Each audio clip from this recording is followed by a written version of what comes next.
Hello, my dears. Today I want to continue with this beautiful presenting or reacting scene. And we want to look and listen what a celebrity is saying to current problems. Arnold Schwarzenegger was invited by Jimmy Kimmel in its late night show. Besides, I really love late night shows.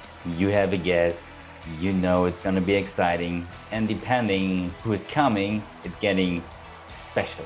I mean, isn't it beautiful here? We have blue. In Los Angeles, some days ago, we have some protests. And when you're doing demonstrations in Germany, you actually can do this without any problem. The police is protecting the demonstration and yeah. But right now we have that problem that Trump, or President of the United States, is making use of its power. And I'm not gonna lie, even good friends of mine say, and that reminds to time when Gestapo was acting in Nazi Germany.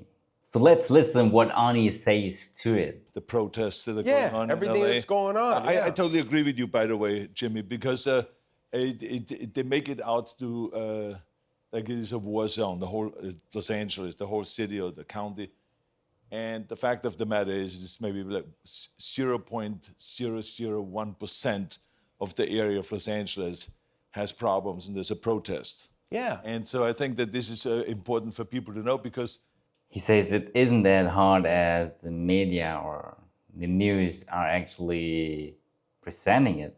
And he also thinks that Los Angeles needs something which brings money to it, which also is tourism. Los Angeles has problems and there's a protest. Yeah. And so I think that this is important for people to know because I don't want all of a sudden tourism to suffer in Los Angeles because what they see on television, because the media sometimes shows it as if the whole Los Angeles is a big war zone, which is not really the case. No. And all that wouldn't happen when what or who should do its work?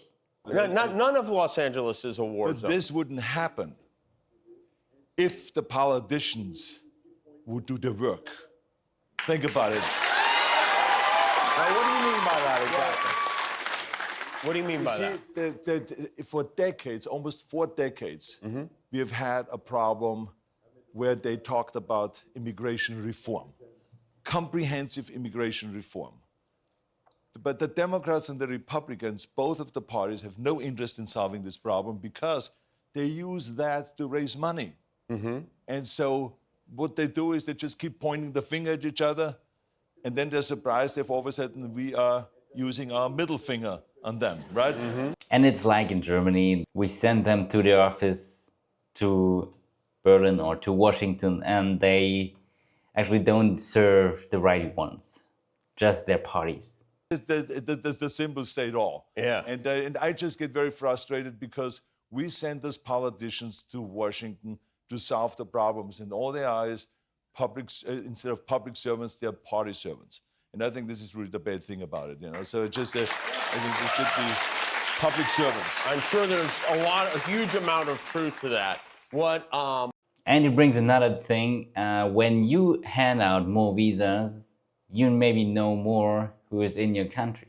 So, but seriously, of course, there truly are families that are worried they're going to be deported. Do you think that people who've been in this country for 25 years and who have had no criminal activity whatsoever should be granted the rights of U.S. citizenship?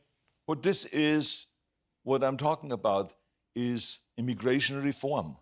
A comprehensive immigration reform will address all of those issues. That. Yes, and also we would then be able to hand out more visas, temporary working permits, permanent working permits, the green card, and citizenship, and all of those things. And we would know who comes into the United States rather than not knowing. Just because a lot of people have fear to get deported because they have no visa.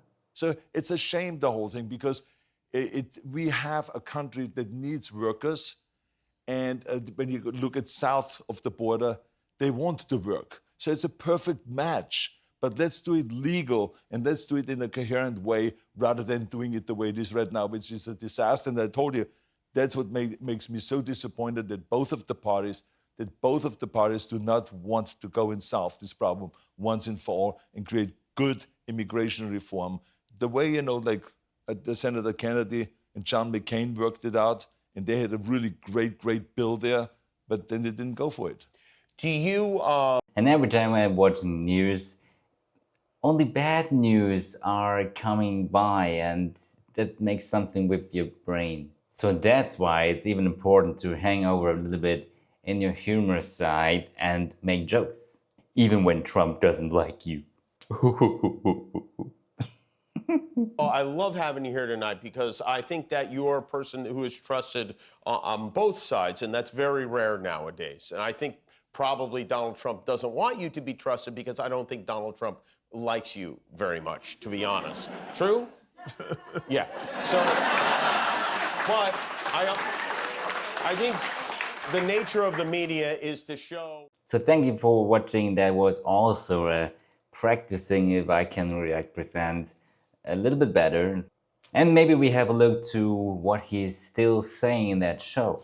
Besides my short form content, long form content has to be that long. Bye bye.